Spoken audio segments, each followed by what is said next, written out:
What's good, everybody? Welcome to Echo 4. I really don't have an intro for this shit because this is basically the inaugural video of our new channel. Yay! Yay! I'm your boy, the Mad Prince. I'm going to be the moderator for this video. Maybe for the first inaugural videos, that's an entirely separate thing. Go ahead and introduce yourselves one time.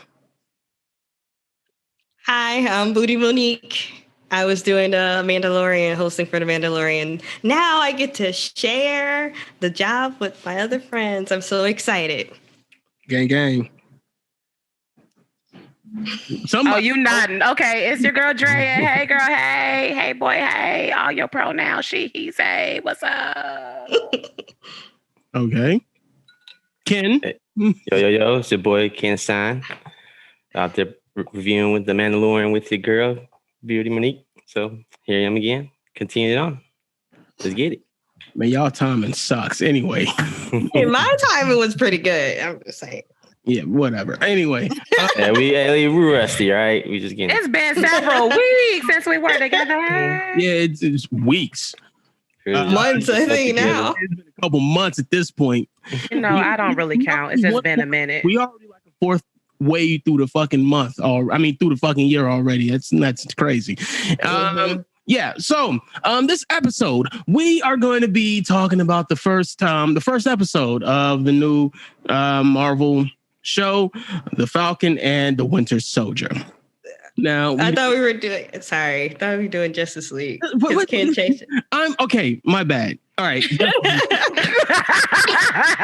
episode. Yeah, it's been a while, guys. It's been a while. We could do some cuts. We could add some cuts. I don't care. Oh, we ain't doing no goddamn cuts. No cuts. I won't be doing. I'll split this up so it's like easier to consume content. Yeah, kind of got to do that. Anyway, yeah. So we're doing Zack Snyder's Justice League, which is basically the directed cut of the original Justice League. If you didn't know, he had to exit the project for personal reasons, and not a lot of people liked it. The original cut. It was. I ain't gonna say it was trash, but it was not what we expected. It was lacking. It was, yeah. Oh, you being nice, Ken. Oof. I didn't like it. Mm-mm. I'm so glad I didn't commit to it. Yeah. So yeah.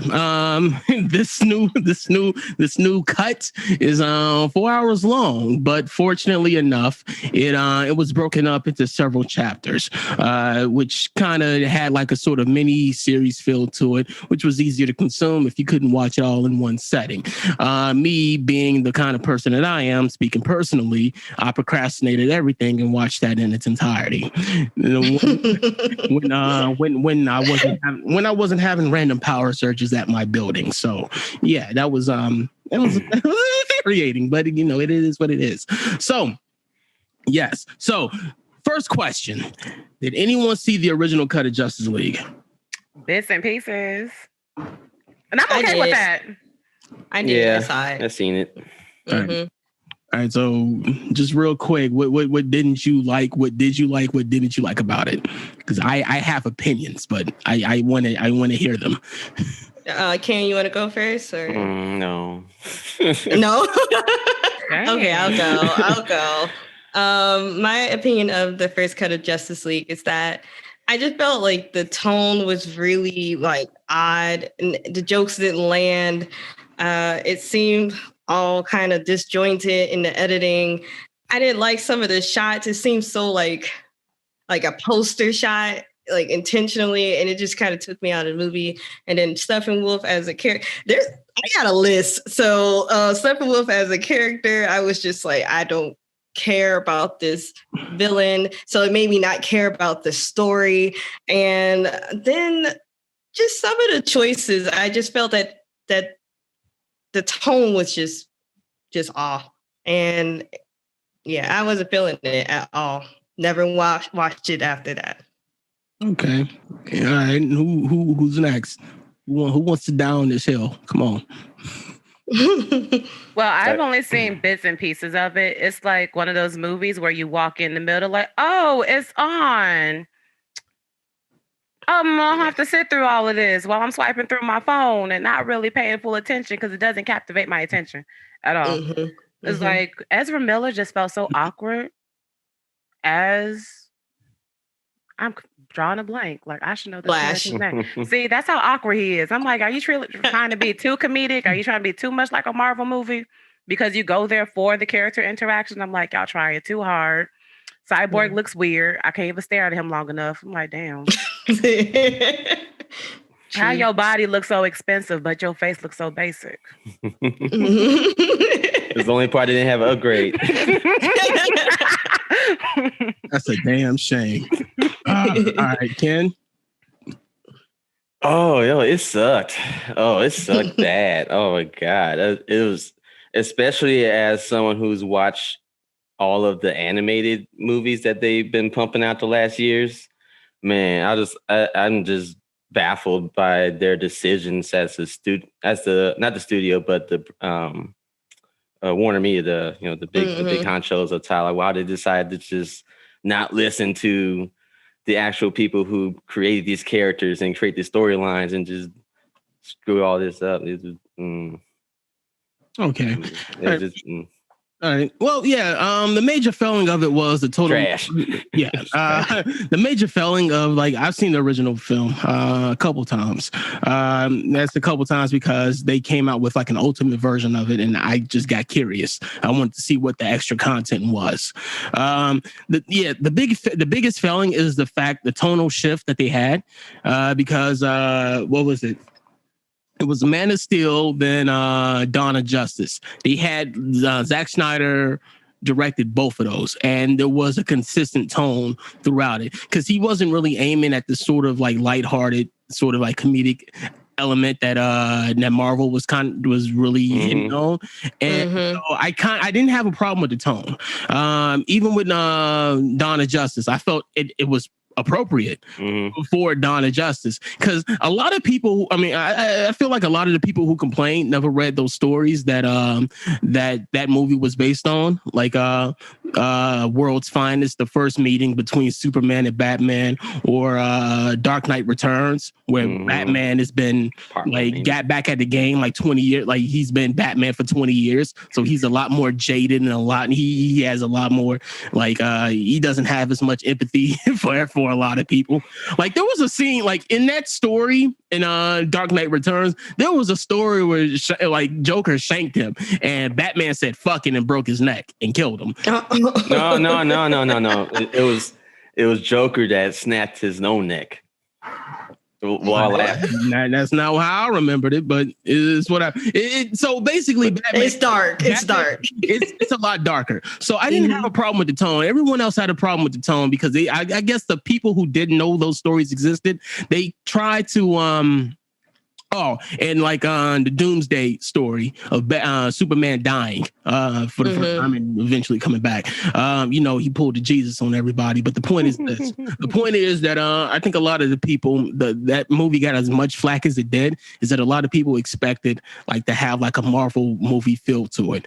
And I think what really killed Justice League, the first cut of it, was the fact that Warner Brothers wanted to make it more sort of that feel, and they didn't really hit that. And like I said, Zack Snyder, he had like a personal tragedy in his life, and he kind of had to step away from Justice League. But you can kind of see the writing on the wall. They were planning on getting rid of him anyway, and they brought in Josh Whedon, who tried to make it more comedic, and I didn't like that. I didn't like Batman making quips. That shit was weird. I'm like, it was awkward, right? This is like a 40, 50-year-old Batman. Like, this nigga seen some shit. He shouldn't be making quips like this. Do you bleed? Yeah. Yep, I'm bleeding. It was fucking stupid. It makes me want to say, bless these actors. I didn't like that. Yeah. Here's the thing. I like darker tones, and I would like a darker tone in in a superhero movie. One of my favorite superhero movies is Watchmen because it was not. It had a much darker tone to it, which was the funniest shit watching in the theaters because because apparently nobody read the fucking rating for that movie and brought their kids to see Watchmen, and that was the funniest shit in the world. So. No. I'm here for it. So you have Silk Spectre getting the bottom knocked out of her by Night Owl over a fucking console, and just kids in the fucking. You know what? It reminds me. It reminds me of my dad taking me and my brother to see Spawn. Like he was like, we were little, and he's like, "Yeah, I want to see this movie." And we were there with him for the weekend. We all, like, me, my dad, my little brother was watching the movies. And we were just like, we're scared. We're like, it was so scary. And my dad was like 28. Yeah. I don't think there were many comic movies back then that were like kid rated. Yeah, exactly. So they were dark. Not movies, but they did have plenty of. I mean, because like when you saw comic book shit, it was usually just a television show. Because they had Incredible Hulk, they had Captain America, they had Spider-Man. So yeah, so it was so all that primetime TV shit is definitely hits different than when the movie. And yes, yeah, so. Yeah, it was just different. So I did not like the initial Justice League cut because the tone was off. I didn't like how they portrayed some of the characters, Joe. Like, I mean, even though they pretty much made like Aquaman specifically for Justin Momoa in his personality, I'm like, Aquaman is way too much of a bro for this, Joe. They need they should have dialed that shit back. And it almost felt that I forgot it was Aquaman for a minute. I was like, we just watching Jason Momoa in the Justice League. Yeah, he's having to be a very good swimmer and have a trident. So I did not like the initial cut of Justice League because I felt like it was too much of a tonal shift from what Dawn of Justice had established for who were basically the three linchpins of the DC universe: Superman, Batman, and Wonder Woman. That initial relationship between all of them, and I did not like it. And the whole story of and which brings me into my next question: what were your initial impressions of the Snyder Cut? Haven't seen Justice League and what became of it. Who want to go first? Okay, go ahead, Ken. I'm gonna start naming names, bro. I gotta be the teacher. I'm always ready to go. We should go like I don't know, Brady Bunch style. Let's go. But I'm relieved. It was so much better as far as like the whole story development. Just from the individual characters to the overall, like just rolling on the plot and then build up of, it's about, the main villain are here, Steppenwolf, but he's not the main one, but he's, the main focus right now. And then behind that, even like you said before, like in the original cut, Steppenwolf was not interesting at all. But in this version, they actually gave him a good background and, gave his background and more reasons of not like realize that he's the main antagonist. And just so much better. Just so much better. I just saw Zeus. Just being a badass. All right, I need to go ahead. Okay. I'll go next. My initial impression of Zack Snyder. Wow. He renamed that grown ass man. Zack Snyder. Respect on that, bro. Ooh, cheers to that. Not Jack. Okay. I'm a sip. I can't feel my face. Okay, so I thought the movie was way more entertaining, although it was very long. It didn't feel necessarily that long because it was broken into parts, which I liked. If you're gonna do a movie that long, like at least give me like an option to, okay, I stopped at part 3, so I'll pick it up, the next day on part 3 or something like that. It's easy to pick up. I thought that the omission of some of the jokes that the original cut had was a good. Well, I like that there wasn't so many jokes, and it was like more serious. And I like that some of the characters got backstories, like Cyborg and even the Flash got some backstory, which made them feel more fleshed out, because those are like characters we haven't seen in a live action movie. So if you're not familiar with those characters, at least you have a little bit of backstory. And it kind of makes them feel more like a team. So in those aspects, it was the movie was way better than the first one. Like, my biggest complaint is the runtime. Some of the CG kind of look weird and fake, but other than that, I enjoyed it. I probably won't watch it again, but it's too long. First run, yeah. All right, Drea. Let me say. It was lengthy as hell. It was lengthy. As in, that should have been a mini series rather than just giving to it all at once. I ended up ironically stopping halfway through. But I think a disadvantage for a project like the Justice League, you have to deal with the debut of 3 new characters. Mm-hmm. And they don't already have standalone films. So that's a lot of responsibility for development and world building. And even though Wonder Woman released first, I'm sure they was in communication with each other about how that world would look like and whatnot. So that's a big undertaking. So I can understand why it's so long, but I was literally counting like, yo, it's 1 hour and 45 minutes of exposition just for me to get to know these people, just for I can see them and believe them as a team. That's too much. Yeah. I think it was really over advantageous to want to have an expanded universe, and you don't even have all your team members already in play beforehand. Okay. All right. My initial impression, I liked it. I liked it a lot. Like I said, here's the thing. I'm someone who values narrative a great deal. And so if you start off a narrative with a specific tone, I expect that tone to be consistent throughout. With Man of Steel, it pretty much set the bar. That was basically the cornerstone of the expanded universe for DC. Then Dawn of Justice, it got darker. I'm like, okay, I like this shit. So, and then the thing you have to understand about me is that like one of my favorite genres is like dark fantasy. So I like seeing the darker aspects of like the human psyche portrayed in a way that, I mean, just portrayed. And so because like I'm not a happy person. I know, I understand that, but no, I like seeing that. I like the vices. I like seeing the portrayal of the vices of the vices and like the struggles of people rather than like their happiest moments. I feel like to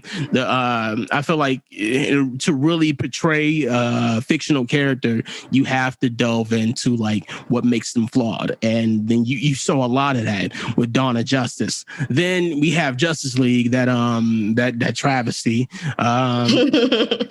which completely changed everything, which tried to be a Marvel movie, which it's not. It's not. Marvel is it's its own entire thing, and the fact that you tried to hit that shit. I think the only reason why it's not even, I think it's definitive. The only reason why he did that is because so many people complained about it. And we should know by now is that just because a large group of people complain doesn't mean that they're the majority of the people who have a problem with whatever the fuck is going on. Just because they have the loudest voices doesn't mean that that's some belief of like the majority of the people. That's bullshit. But the tonal shift in it was completely different. So with the Snyder cut, seeing that tone come back, seeing how the consistency between how the narrative structure is and how the tone of the actual story itself is and how it's a continuation of the previous films, I like that a great deal. I like the fact that that Snyder really hit it out of the park when it comes to like maintaining the integrity of his vision. And in some respects, respects, I feel like he even refined it specifically for this cut. And because one thing that I didn't like about Justice League, despite the fact that that's not Justice League, not Justice League. The one thing I didn't like about Dawn of Justice is the fact that it felt like the story was not as consistent as it should have been, and like I felt like there were pieces missing to it. I mean, because it was like a 3-hour runtime, it got to a point where it felt like, okay, so I know where the story is heading though, but I feel like it's like missing some steps, and like the it's like missing a beat. It doesn't feel as like it's not consistently hitting plot points in a way that would keep me interested. That's the one thing I didn't like about the original Justice League. But with the Snyder cut, I feel like that his version of Justice League, the version that he intended, was really it was really more concise. It was really more refined. Despite the runtime, I felt like the story was kept a consistent pace that kept me interested from beginning to end. So that was my initial impression of the Snyder cut. Okay. Yeah. Okay. So So now the thing about the Snyder cut is that originally it was thought of that it would be a miniseries. Until they scrapped that idea, though they still broke it up into like chapters. So I want to know, despite the fact that it's like 4 hours and 2 minutes. Yeah. Despite that fact, did you feel like overall was it too much or too little in terms of the content that Snyder kind of threw at you? Did you feel like at any point stuff was unnecessary, or did you feel like stuff was like you're delving way too much into this one specific thing? Did you feel like overall, was the story too much or too little? Dre, it looked like you got something to say, girl. It's like there was just some scenes that it felt like a pretentious art student that just really want to milk the moment. After a while, it felt like a Ghibli film where they really taking their time. Like when Jason Momoa is just slinking into the ocean and they're singing to him and she's like clutching his sweater like it's still warm. Look at him. I would have been that girl, though. I would have been that girl. Yes, but I'm like, cut. We don't need this. Cut. God damn. Cut. They got to do fan service. You know this. I mean, that's the reason why women went to go see Aquaman, but damn, cut. I bet you. That's why they're watching the Snyder cut. I bet you that shit was fucking improvised. That shit was improv like a motherfucker. It was long, but I liked it, so I was just like, that was probably her actual goal. Okay, even when Flash met Iris, I'm like, what does this have to do with the grand scheme of anything? It was cute. I mean, it was cute and cliche. Like, how many speedsters going to have a slow-mo scene? All of them. So I'm like, damn. It was a little too slow. Man, that's hard. Her hair, looking at her face, wrapping the hot dogs. Cut it! I was like, yes. I was kind of glad. I was like, oh, yes, he's still portraying that he's a fat ass. Because he does have to eat a lot. He gave it to the dogs later, but I was like, oh. I'm like, cut it. Just cut to his daddy. I mean, that's the only important thing about this character, even though like his development or backstory was the smallest out of everybody. I'm like, this wasn't necessary. Cut it. Yeah. I agree. Ken, did you want to go next or you want me to go next? Yeah, well, I'll go. Yeah. Okay, go ahead. One thing that I feel like they probably could have spent a little more time on was like the whole nightmare scenario. Just kind of like maybe, I don't know, not retouch, but like touching base on it a little more before. What's the nightmare scenario? So like the let's not delve too much into this because we'll get into that in a minute. But like, okay, just try to keep it surface level shit.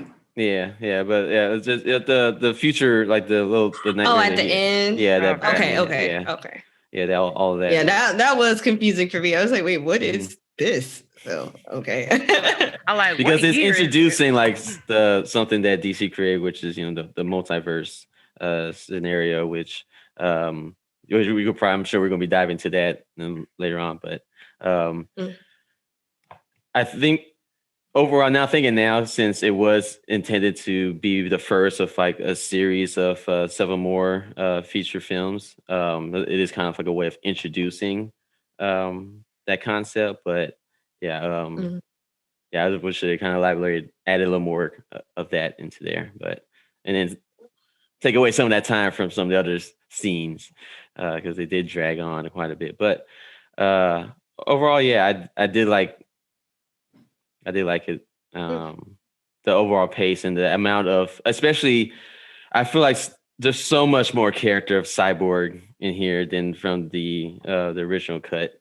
Like I actually I get it's almost as if it is mostly Cyborg's movie. All right, keep it light. Okay, so yeah. All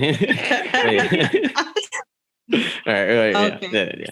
Okay, I think it was too much content, and just it might be because of my personality, and it's hard for me to sit through a lot of stuff, and it's hard for me to digest so much information.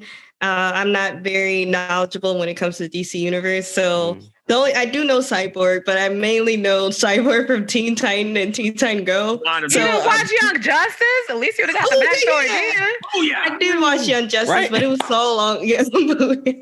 Was it Young Justice? Yes. Was he? I think it was just Teen Titans. Young Justice. I think he was in Young Justice too. Flash. No, he's in I think he pops in and out because he's in Justice League by the time, but Justice League, the whole Justice League pops in Young Justice a lot. I don't think he's a main character in Young Justice. He's just one of them small little cameos. I don't remember that shit. Yeah, well, basically, Teen Titans Go. Yeah, Teen Titans Go. So it's just kind of messes with me in the head that he's so like broody and depressing and stuff in this one. But I get it. His situation was horrible. But overall, I just think I wish they did break it up into a mini series because it would have been easier for me to digest all this information. Like Ken talking about the nightmare thing. I was like, I don't even know what the hell I'm watching right now. Why is Joker in here? What is going on? Like, I was just confused and I didn't know what to do with this information. So it's just like, usually if I don't know what to do with this information, I just toss it. It's gone. I don't know what the fuck that was. So I just don't think about it anymore. So yeah. And I feel like as an artist, you want every scene to mean something. And if it's too much, then I don't know. Okay. Do I think it was too much or too little? I think it was just enough.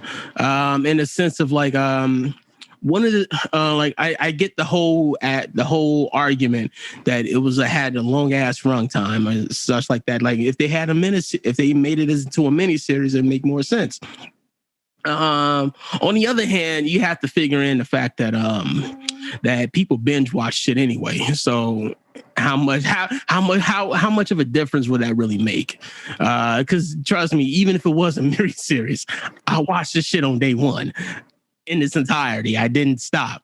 Again, I had power outages for some odd ass reason, but I still watched this shit from beginning to end the first day. So I really didn't care about that aspect. That aspect of it. You see Dre's finger wheel? How many church fingers I gotta put up? 2 of them. Okay, what's this? I think as a mini series with episodes, we tend to be more forgiving about pacing. So you can have like a shitty episode in between, but if you got a bomb ass episode next time, you're a bit more forgiving. Movies, you need to hit it right the first time. At the same time, this was divided into chapters. I wasn't stopping. I was pushing play. I'm like, it's time for me to go to bed. How many hours I got left? I got 2 hours left. It's more of like a mental bookmark. Kill Bill was a 4-hour movie before they made a part 1 and part 2. You know what? Kill Bill is probably more engaging than that whole slow-mo about these character developments. These little character Bibles. Damn. If I want to read a character Bible, I'll open a book. All right. The fact is, I I thought it was just enough for like what they tackled. I felt like there was only a couple things that I didn't like. That I felt like if you spend all this much time on other stuff, why didn't you spend it on this? There was a whole thing with Iris West. She didn't have a speaking role. She just showed up. She was like a cameo role. Like yeah, I didn't like that. I didn't like that. Hell, if Flash and Iris had one conversation, I'd have been fine with it though. But she was just there. She was just there. I didn't like that shit. And that kind of bothered me. And yeah. That's really like no, I mean I'm pretty sure I have some other gripes that are just not coming to the forefront right now. That there's a lot to process later on. Yeah, it's a lot to process, but no, that's really one thing that stuck out. Like you spend all this much time on all these other characters and you introduce Iris West and shit after the fact that y'all retconned her whole family black and like y'all just didn't y'all you didn't even give her a speaking role, my G. Really? But yeah, that's it. But so I felt like but overall, I felt like they tackled everything that they should have in order to make like a complete narrative from start to finish. And I felt like the amount of content that came out with was just enough in order to achieve that aim. That's my opinion. But yeah, I'm pretty sure. Now, the next question I had was about aspect ratio, but I feel like no one really cared at that point. Oh, I did at first. I'm like, how dare you? When they told me, I'm like, ugh. After a while, I just didn't care. I adapted. And I was like, ooh, I'm watching a new 4K TV, and then it's like it's gonna be in 4.3. You're like, I'm losing pixels, man. Come on. You bring me back. It's like 2.5K now. Dang. Thought it was refreshing. It was something that I haven't seen in a long time. So I was like, no, I forgot about it. And I was like, it's actually nice. Yeah, I forgot. So hey, let the 90s die. All right. Let the 90s die. No, that's nostalgia trip. That's how they get you, Drea. And they get me every time. That's why we got so many remakes now. It's because of nostalgia. No, not all of them. They could have kept some of that shit. Right. Some of that Disney shit. But they still made bank. That's the problem. They didn't make bank off of my ass all the time. That's just you. I become a pirate.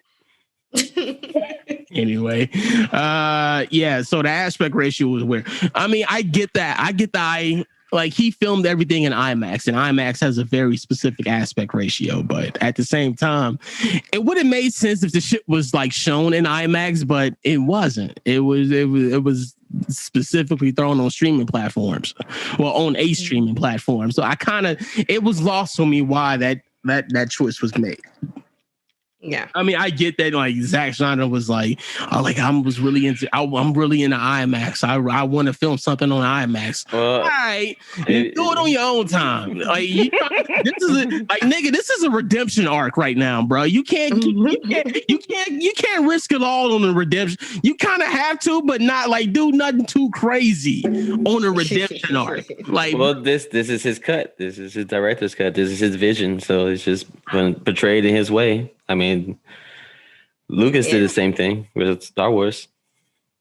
The reason he wanted to have other directors, executive directors for his films, but he was like they couldn't really portray it in the way that he wanted to.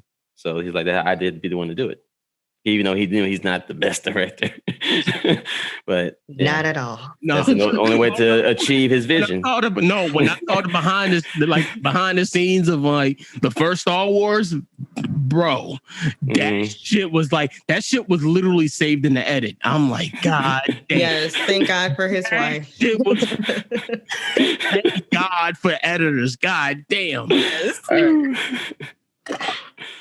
All right, so now we're gonna. So now this part we're gonna start delving into like specific aspects of the overall story. So Cyborg Story.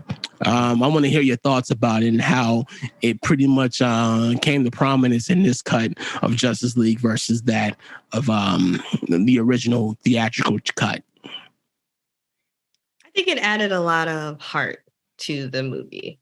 Cyborg Story was very tragic, and the whole time I was just kind of just rooting for him to win. So you're already doing a good job by giving us a character to just latch onto and root for, just because of his tragic backstory. It made me care. And I think like one of the worst things that can happen in a movie is like you have all this phenomenal CG and all these prominent actors and great editing, and it looks good, color grading is phenomenal, but there's no heart to the story. There's nobody that you're just like latched on to. And so then you forget about it. It becomes a forgettable movie despite this major production. So I do like that we get his story, and it made the experience a lot better for me. Yeah, it's like basically his storyline, it's like young and then has promise, and it has hit with a very hard tragedy, but also given us a gift. And then it's like continue to get beaten down, but then continue to try to struggle and push forward and do better. It's the same like Naruto, like the story of Naruto. Anything like that. It's like the same type of like underdog that's always pushing to do better and achieve and win, and win, and but also staying pure, as best as they can. So, but they had these tragedies and these struggles, and like that overall character development. That's his role in this movie that I really enjoyed. Which I know for a lot of people who knew the character of Cyborg from Teen Titans and for other areas, like he's a more happy-go-lucky character usually. So seeing this drastic shift in this kind of darker tone is interesting, but I enjoyed it. Yeah. I already knew his backstory, so I didn't get hit with the culture shock of having this fun-loving character be just so angsty with his own daddy issues, just like every other person. But my problem with him is that I didn't feel it from the actor. Maybe because half of his face doesn't express. Okay. As in, he doesn't emote. It's like you can't. Your face is the. But maybe smallest. that's the point. Yeah, because but he's a cyborg, Yeah, but no. Yeah, but no.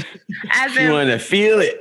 As in, like, I mean, it's one thing. No, as in, with him being a cyborg, he just feels like he's not human anymore. But that design choice just made it seem like that you can't get anything out of him. It seemed like his performance was very limited, expressing anything. I mean, he already probably did some mocap with his motion, so he already looks stiff as fuck.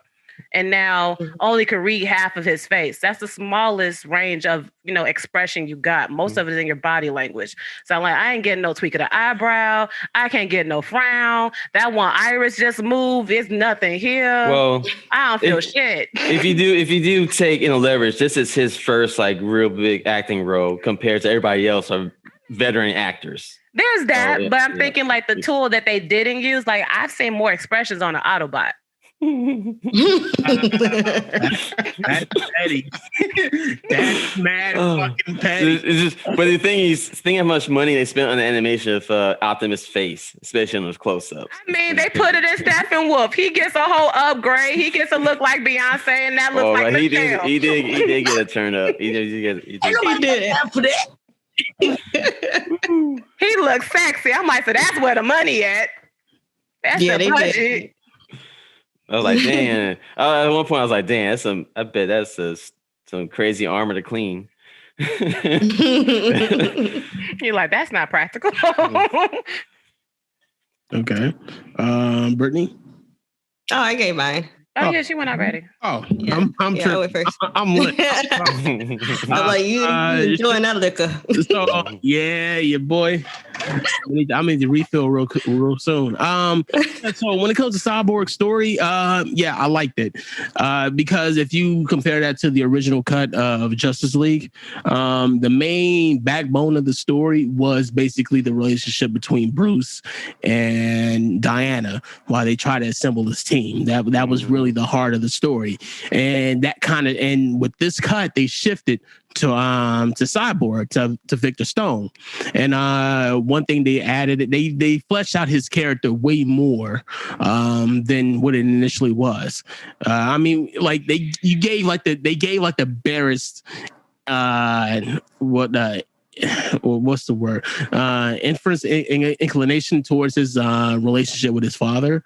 It was really the barest thing ever, but with this one, it really capitalized on it. Like in this cut, you saw his mother. You saw the circumstances that caused him to become in that brought him into that state, and what made him into a cyborg when the mother box was used to rebuild his body. And so I thought that was really interesting how they capitalized on that, how they expanded upon that, how they fleshed out that character. And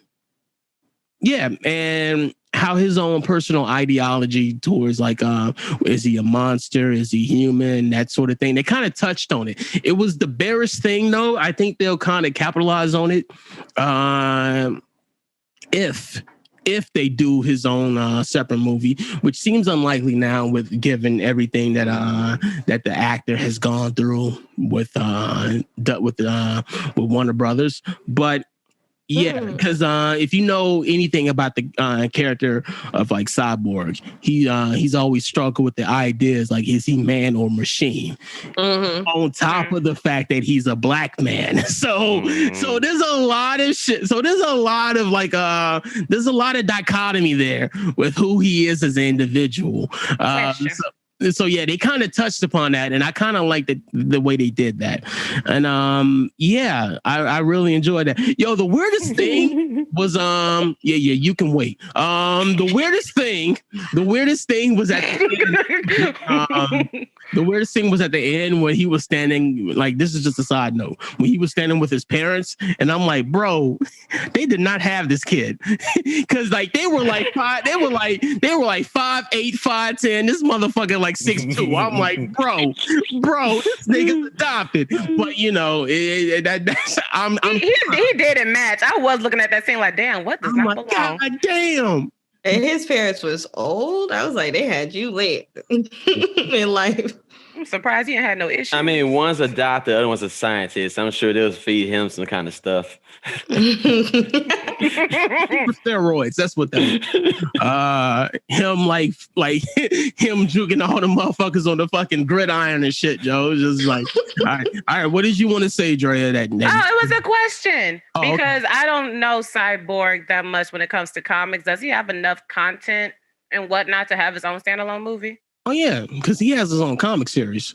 Because what happened was, because Cyborg was really associated with Teen Titans for like a long time, and then DC had this event called the New 52 back in 2011, where they pretty much rebooted the entire universe. I like it after Flashpoint, and Cyborg started really. That was when you first saw Cyborg become part of the Justice League. Because that never happened before. He was always Titans, but now he's like part of like a full-fledged member, a founding member of the Justice League. Because they had that in the animated movies, they had that in the comics, and they actually they've been portraying it ever since for like the last 10 years. So yeah, he has a pretty sizable back catalog of like back history and stuff for him as a character and his whole progression. So yeah. I have a strange urge of singing Waffles. Anybody know that song? No? Teen Titan Go? Oh my God. Never mind. Continue, Will. No, now you gotta tell us. Now you gotta tell us. How'd it go? How'd it go? Sing it. You go ahead. How'd it go? Hell no. You fucked up because you said Teen Titans Go. Yeah, you did though. I don't care. But I like that show. What's the Waffle song? I might actually know. Waffle. Okay. Waffle. Yeah, no.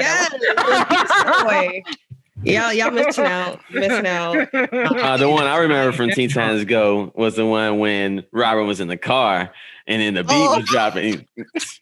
Yeah, he was rapping. He like, Also, the booty scoop song, scoop, scoop, scoop that booty. That is my shit. All right, go ahead, Will. I be catching villains. Hey, Are you be catching villains? I deem us a comedy. You know what's funny? The guy who actually produced that shit, like I be talking to him on Twitter. That should be fire, because like he makes some fire ass music. Yes, Chizzy Stevens, just in case who's ever watching this, Chizzy Stevens. That's who made I will follow him. That's who made that catching villains song. Oh, okay. This shit is fire because I like before the Rona hit, I used to stream that shit every day going to work. So nice. Yeah. Okay. 10 out of 10. We'll recommend. Okay. All right. No. So another part of the story that's drastically different from the original cut is the inclusion of Martian Manhunter. Mm-hmm. So I want to hear people's thoughts about that. If they have any thoughts on it. I mean, I'm excited to see that character. I like him in Justice League, so I was like, in the universe. So I'm so excited to see because I like that character a lot. You said he's in the universe as if he wouldn't have been. Well, I mean, like in the live action, Okay. like I guess. Yeah, so now we can see they can explore like the comic. I mean, not the comic. Yeah, the animated series shit. From the animated series. Good, I love that series. Yeah, it's good. But yeah, I'm super excited to see what they do with this character. Yeah. All right. Candidrea? Yeah, I enjoyed that they added Martian Manhunter. I do kind of wish that there was some for a cut that was available where it could include him fighting. But I know, because of Rona, they had to deal with the little amount of footage that he could film and add in there. That was good. That was good. Like, and just showing that he helped push Lois to kind of like help kind of get back into the group of things was nice. And showing that connection that he has with Superman as well. And I can't, hopefully they, do more with that. So. Okay. Drea?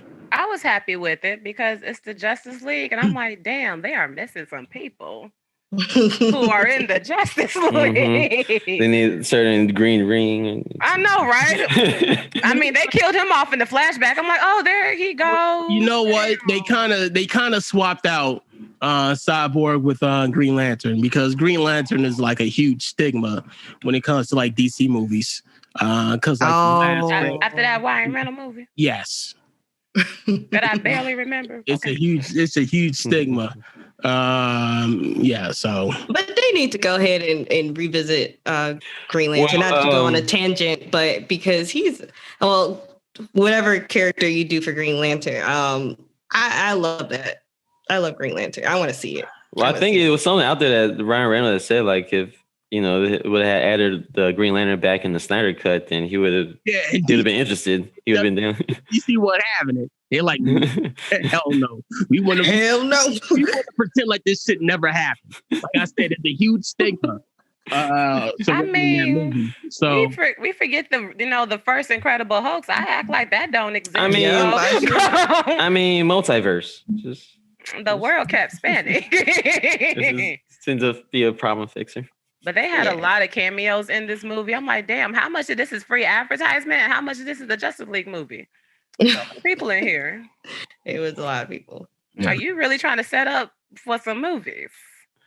I do. One thing I did like was how they kind of fleshed out more of the notion of the struggle between the old gods and new gods.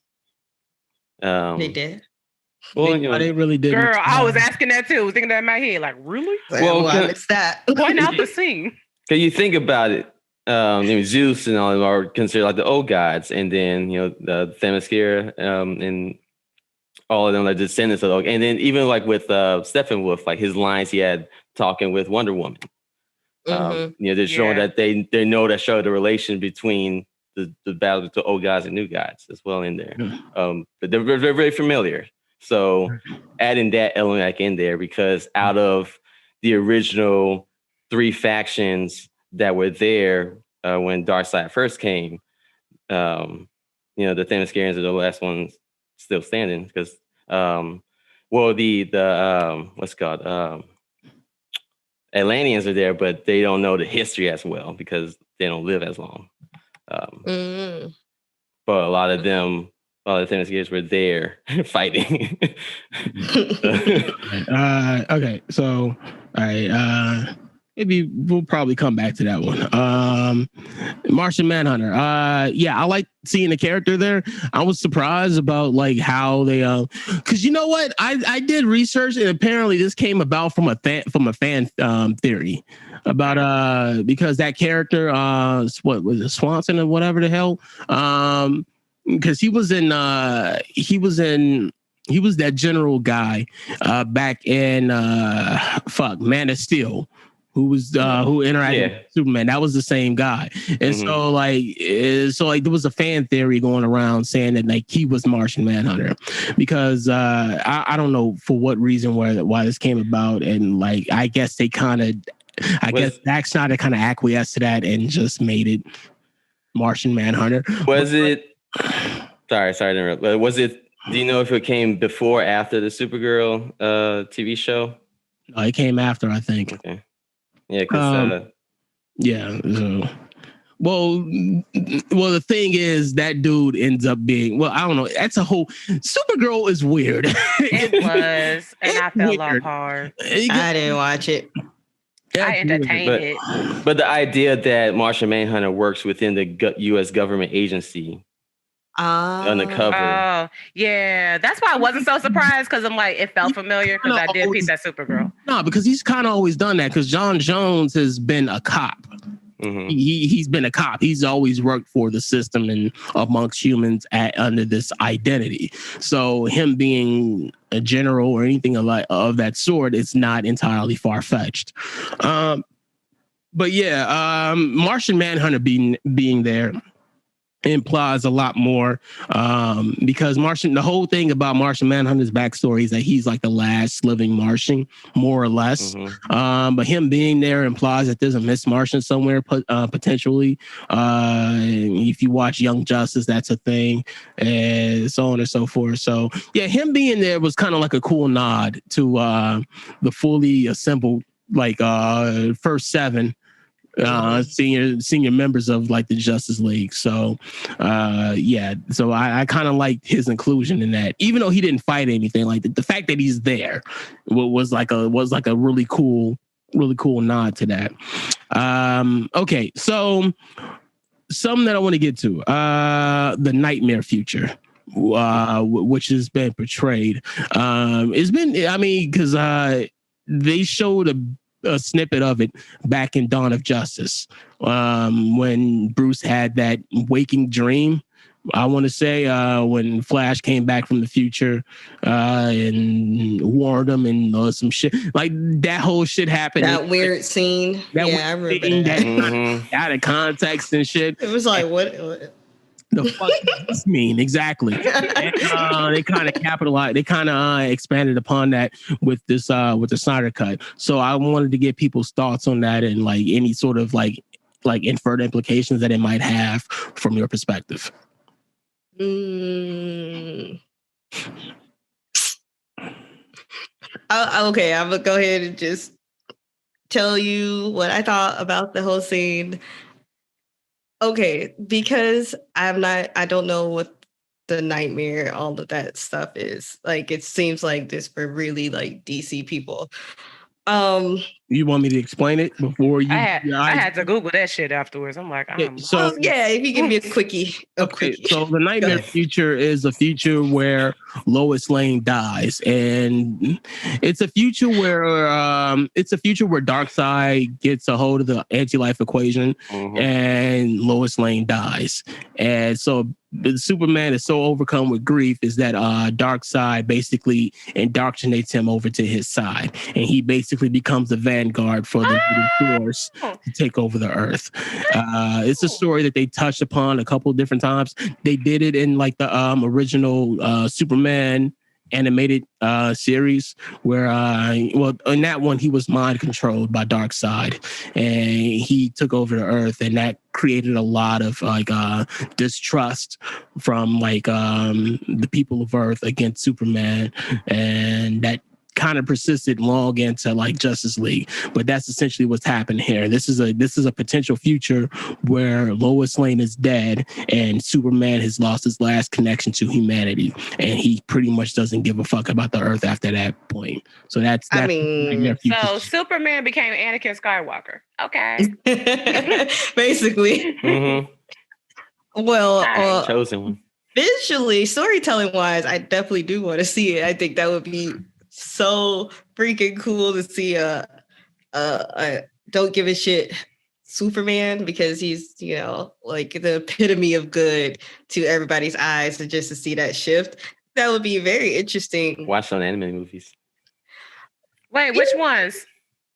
Yeah, which one? Well, yeah, tell us the recommendation for that. It's like which one? Because or you mean like where he turns evil? It's not exactly a movie. It's more like it's the Injustice video game.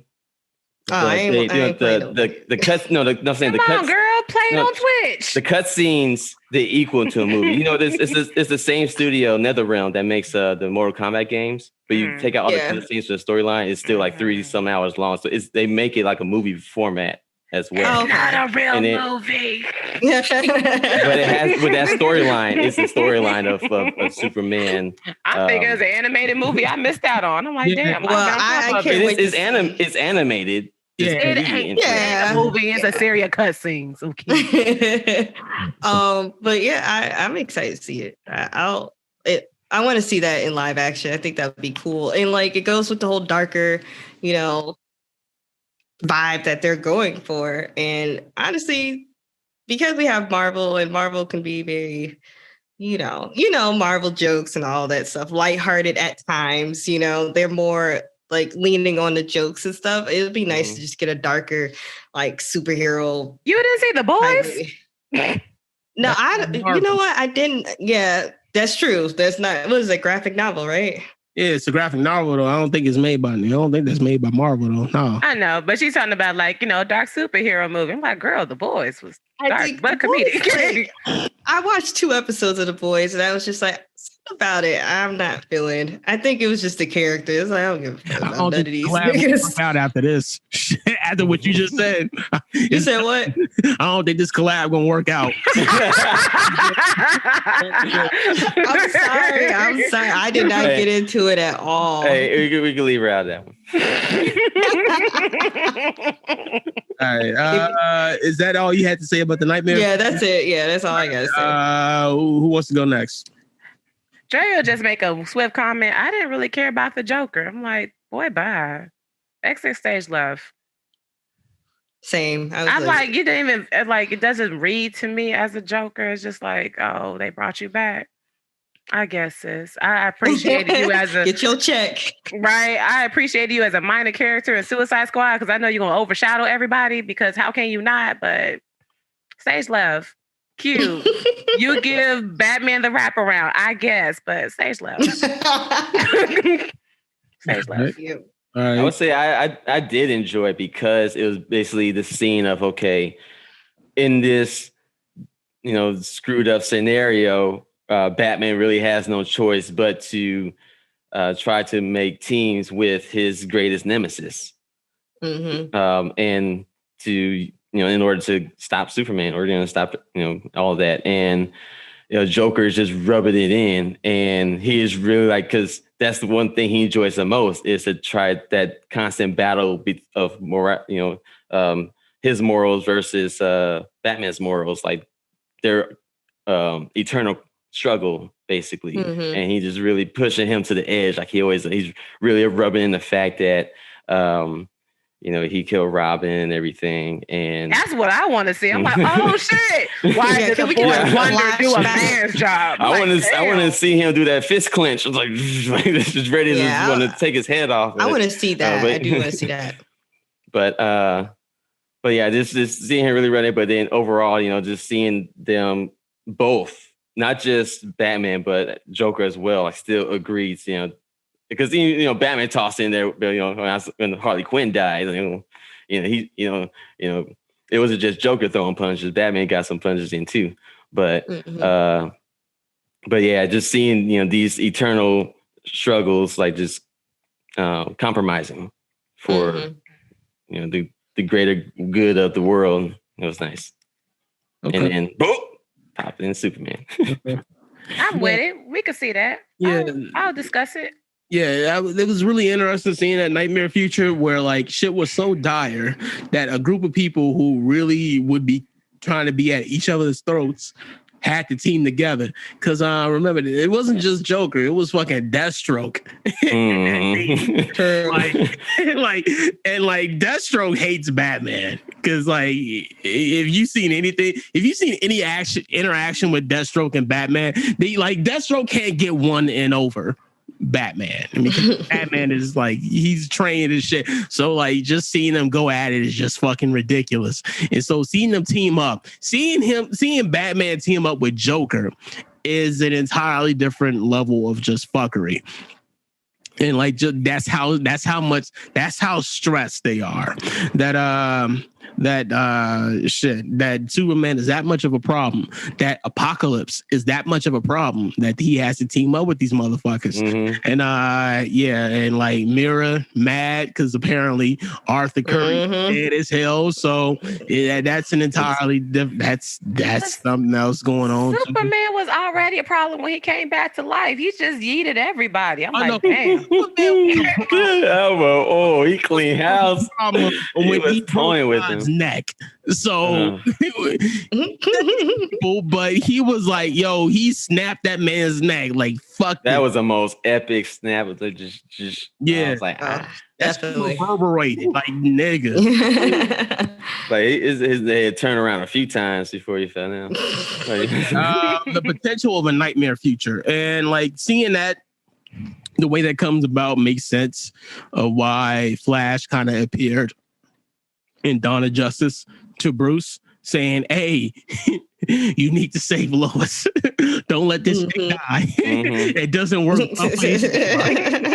Save Lois, dear. Yeah, because Superman is fast. I mean, normally Superman is fast, but he can't fight the speed of light. He can't travel back in time and shit. If it was so, like, it's like the only person who could really. No. All right, let's keep it real. People have played with the power scaling of Superman for like decades. It just depends on the era of Superman you're talking about. Like, I think it's either Silver Era or Golden Age Superman had. One time era Superman, Dark Age Superman. That's what this is. But yeah, so so it kind of makes more sense why that shit randomly happened. Granted, I have my gripes with Dawn of Justice, but in that context of why that shit randomly happened, and you see in the context of it after the fact, it makes sense because it had to get to the point. It was like Flash was like, "Yo, we can't beat this nigga. We have to make sure this future never happens." And you really saw that at the end. Where at the movie where they lost, where they fucking took an L, and Flash ended up having to go back to the Speed Force to travel back like a minute in time in order to beat that shit. So the Nightmare Future holds a lot of interesting possibility for what could potentially be, and I'd be interested to know how Lois ended up dying and how Batman was basically responsible with, not directly responsible, but responsible with the fact that he couldn't save her, or at some point he couldn't keep her safe at some point. So that's an interesting thing. All right, let's talk about this post-credit scene where Lex Luthor's on his yacht. Deathstroke shows up, so on and so forth. Anybody have any thoughts about it? It's fine if you don't. It's like not really. Is it still Legion of Doom? Because I mean, by that time I was kind of like trying to clock in. Well, it's either me too. It's either Legion of Doom or Injustice League. Those are two separate things, and it's kind of implied that this is going to be Injustice League, though. But the fact that he basically gave up Bruce Name's secret identity, just name drop. He was like, oh. We own dirt. Oh, but like, drink to this shit. But you think? Do you think Deathstroke gonna try to do like a hush thing, or like just outright, just go after his head? Deathstroke don't impersonate anybody except Deathstroke. He gonna murder that nigga. He gonna try to come at that motherfucker's head or anyone close to him, because Deathstroke, like I said, Deathstroke and Batman, they got history, and if he wanted to, he better not touch Alfred. Oh no, Alfred can take care of himself. Y'all, I mean, people forget that even though Alfred is a butler, that nigga was like he was MI6 and like like anyone who tried to break into Wayne Manor, Alfred hunted them niggas down with a shotgun. Like, that shit's real. That's when he's still in his butler gear. But yeah, I mean, Deathstroke. Who you with? Like, nigga, like, no, I ain't nobody trying to fight Alfred. They trying to fight out. There was a story in like the Injustice comic book where Alfred popped the pill, like a Kryptonian pill that made him like several times more durable, and he just started to beat the shit out of Superman. I ain't trying to see Alfred. Oh yeah, I remember Alfred in no capacity, Joe. Alfred, nah. Yeah, maybe they should have teamed up with Alfred rather than damn Joker. Like, get your butler, man. Alfred probably dead at this point. I mean, because he's an older gentleman. He's an older gentleman. Alfred probably caught the L. Because, like, Alfred's probably either hide it deep underground, cover the base, or he 6 feet below. All right, so it seemed like no one else had like any sort of strong. Okay. No, other than that, I don't see Jesse Eisenberg. Just. I was immediately turned off just seeing him. So I just started squinting. Like, can we hurry up? Okay. All right. So there was a lot of visual redesigns in this cut. So like from Superman's black suit, Steppenwolf's design, because he looks completely different from what he was in the original Justice League cut. Darkseid, his appearance, and the Joker's appearance, because like the way the Joker looked in that future versus like what he looked like in Suicide Squad, drastically different. I know this is unimportant though, but I just want to see on record I hated Suicide Squad because Killer Croc is like the epitome of nigga shit. Yeah, that shit. Every time he opened his fucking mouth, Joe, it was like the most nigga shit possible. Yeah. I hated that shit. Like, bro, I would have been fine if Killer Croc just never talked. I mean, I would have been fine if they had a version of Suicide Squad that didn't have Killer Croc. That too. But anybody have any? Because I know Brittany and Drea, y'all artists more or less. That seemed kind of backhanded. I'm sorry. Not an artist. I'ma just frown in this camera like, God damn. You did do game art.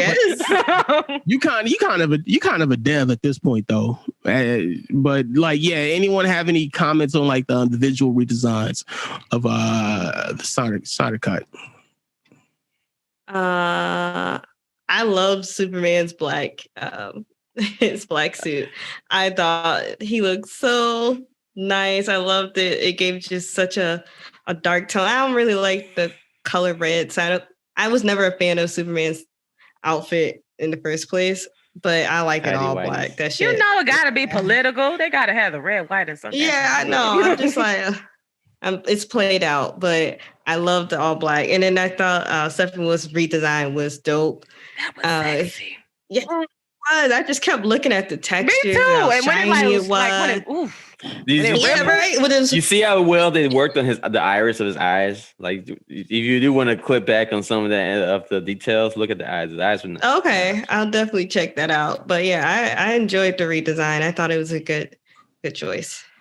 I was shocked how, drastically different it was from his, vision. Like, you have like I saw a screenshot and it was like a different whole skyscape, color tone, everything. I'm like, God damn, they just took a stage left with your shit. This is why you don't do group projects and change leaders. It doesn't work. You was working for an A+ and you come up with a D-. I'm like, damn, to me. Yeah. Yeah, if you see the comparisons between some of those scenes and the final and like the final battle, bro, like, yo, first of all, the color scheme was all over the place in that original cut. I'm like, why is this shit so? I never noticed it then. I'm like, why is this shit so saturated? Like, the fuck is this going? Why are the colors so fucking vibrant and shit? Like, this is not a happy moment here. And so everything had a red tint to it and shit, though. Yeah. And like in Snyder's cut, it seemed like everything was a lot more dire. Everything was a lot more decent. Yeah, and it helped convey the tone he was trying to aim for. And I appreciated that shit, bro. And I will say, Joe, the funniest shit in that final fight was when Superman, Aquaman, and Wonder Woman just started stomping out this nigga Steppenwolf.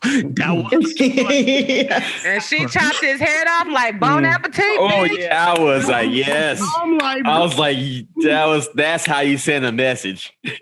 You open his part up. This nigga's ass his head. Him and sent them back to Apocalypse. Yeah, he's there like, damn, I gotta go to Earth myself. And if I was to squash his head, it's like, wow, they just send me this trash. Like, and you know what's bullshit. And you know what? It was really messed up. I don't know if they're going to continue with that, but Stephen was actually, I think, his uncle. Oh, in the comics, Stephen was his uncle who betrayed him at some point. They got banished, and him trying to reclaim his nephew, make his way back. That's why he's you still got 50,000 more worlds to go. I was like, you got. When I heard that shit, I'm like, damn, that's Deb. You ready to step? Step and Wolf. Yeah. Fucking ruthless, Joe.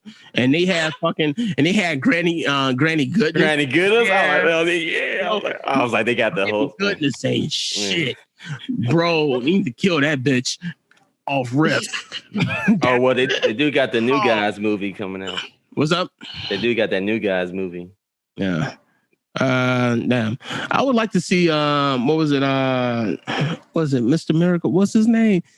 His real name is Scott Free, but like it was like the escape artist shit. I would like to see a movie with like involving like New Genesis and Apocalypse and shit, like with the new gods and shit. It'd be interesting to see how that come about though. But that's an entirely different thing. Anybody else got any sort of comments on like the visual redesigns of Justice League? No? Okay. So overall verdict. Well, how did you feel overall? Now that we discussed all this stuff, like, what is your definitive feel like? How do you definitively feel about this? Do you have any sort of like hopefulness for any sort of potential sequel of any of this shit? Would you like to see how the story progresses beyond beyond what we saw? Like, just anything. My overall feel is that this would be a movie if it came on Saturday and I'm just cleaning up the house. I'll stop and look at certain scenes because there were some scenes that I really did enjoy, but it wouldn't be something I would just play.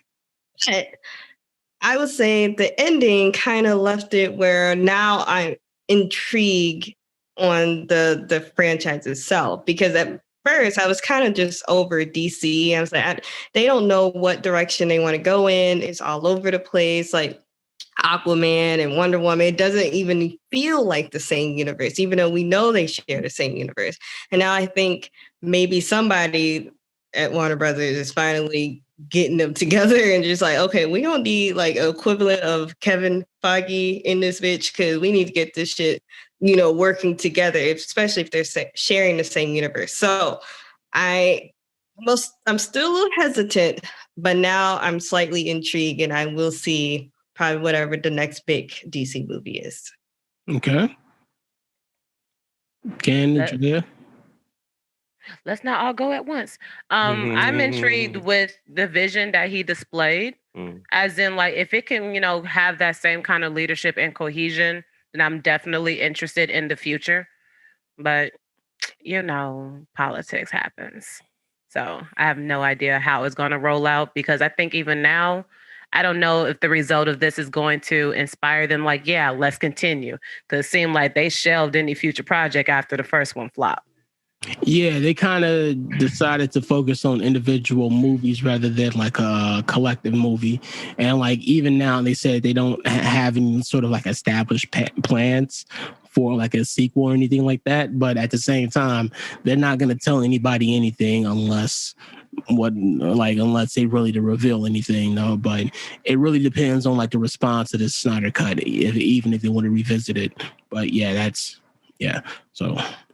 But just seeing how everything just related to each other, even just the over dipping into Aquaman's backstory, and just how everyone's have this whole similar commonality of just their tragedies. I'm like, if you have a common theme and you can follow with it, this could be a great series. But I don't know. Yeah, I mean, Wonder Woman 2 was goofy as fuck. Like, that shit ain't existing. Well, in all fairness, the 80s in general seemed goofy as fuck. So it was. There was just some choices. Man, yeah, girl. I'm glad I didn't pay for this movie. Me too. I was not a fan. I was watching this out of curiosity, and I'm like, damn, do I got to finish it? It had promise, and it was executed in a certain way that it could have been done better, but it was all right. I didn't. I didn't hate it, but it wasn't. I wasn't impressed. I guess I wasn't impressed. I guess it's kind of like maybe it put in a similar boat as Dark Knight Rises, because like Dark Knight was like so good to a certain, Dark Knight Rises, like, oh, you always have to one up your predecessor to the degree. Yeah, I mean, I can go on a whole discussion about Wonder Woman 2 and just even storytelling why a lot of things just didn't make sense to me. But that's you don't have to take that video. Yeah. That video. But I definitely think I didn't.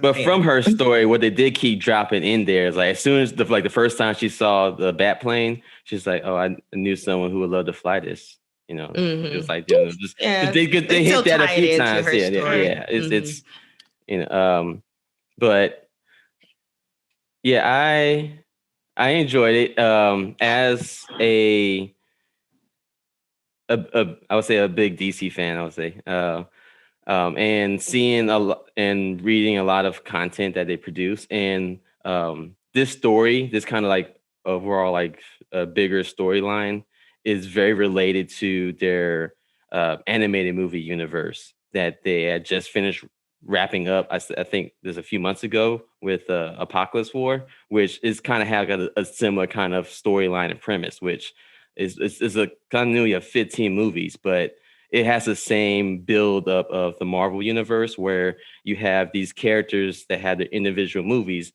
but then you also have these drop-ins of these movies that tie them together, which are the Justice League movies or some other movies where other characters have to cameo in or help out and stuff. And so they have already achieved this kind of storyline, but in the animated movie verse, and that's going to continue to kind of just blow my mind why the Warner Media didn't actually hire the writers and directors from the animated universe to help with the live action movies, especially after the initial reactions from the movies that they pushed out before. But that's another stopping point. All right. I enjoyed the movie. It's definitely different. It definitely has a tone that I would like to see in like any sort of story, though, but superhero story in general. I'd be interested to see how if the possibility exists, how they progress from it. the oncoming threat of that potential future, the nightmare future. I like to see how that plays out. Like Zack Snyder has said a couple of things. There's also I didn't mention this before though, but there's also like an implied implicate. They have kind of like a Easter egg more or less in the thing in the movie that Lois Lane is pregnant with Superman's. Yes, I peeped that shit. So yeah, so Snyder went on record saying that that this child would eventually grow up to be Batman, or take on the mantle of Batman, which I felt that shit was interesting. Because you know what, there's another story. There's another comic book story called Speeding Bullets, where after, Superman was like launched off of Krypton before it exploded and shit, that he actually landed in Gotham City and not in Kansas, Smallville, and he was adopted by Thomas and Martha Wayne. So the night that they were actually shot, he used his superpowers for the first time as a child, and he ends up becoming Batman. And so that's an entire Batman with superpowers. That's an entirely different level of bullshit. Batman with Superman powers. That's different. Yeah, well, they had that storyline too in the comics, like where Batman somehow gained Superman's powers along with he also attained like several of the different lantern rings. Like he had the green because it's Batman, but he had the black lantern ring. All of it. Like he's because it's Batman. He beat everybody's Batman. So that's an interesting take on how to progress the story. But again, there's no definitive way to know whether or not they'll continue with this. Hopefully, there's enough generated interest with this story that it happens, because people have been crying for a Snyder cut for like the last several years, and we finally got one. So it's only crowdfunded. Yeah, and if DC gets their shit together, we can see how this comes about. But overall, I enjoyed the movie. I like the implications that it had for any potential sequels that it had, and I'd be interested in seeing how that story progresses. So those are my final thoughts. I guess anyone else has anything else to say or not? Otherwise, I can 8 out of 10. What? 8 out of 10. 8 out of 10. Okay. 8 out of 10. Okay, that's a fair score. All right. A solid 6.5. Damn. Is 0.5 really solid though? Is a half 7, really solid? Fine, I'll give it 7 for Jason. I wasn't messing with your score. I'm like, damn, she's like, y'all above average. Just above. Like, it's entertaining enough. Okay. Yeah, I'd give it an 8. It was cute. Okay. It was cute. Okay. All right. Well, that's our discussion of the Zack Snyder's Justice League director's cut, whatnot. If you have any thoughts, questions, or any opinions, which I'm sure a lot of you do, feel free to put them in the comment section down below. But this has been Echo 4. Feel free to like and subscribe. We're going to be coming out with more videos over the oncoming weeks, and we out. So bye. Deuces. Echo 4. Sorry. Gang. Gang. That's the gang signs. Yeah.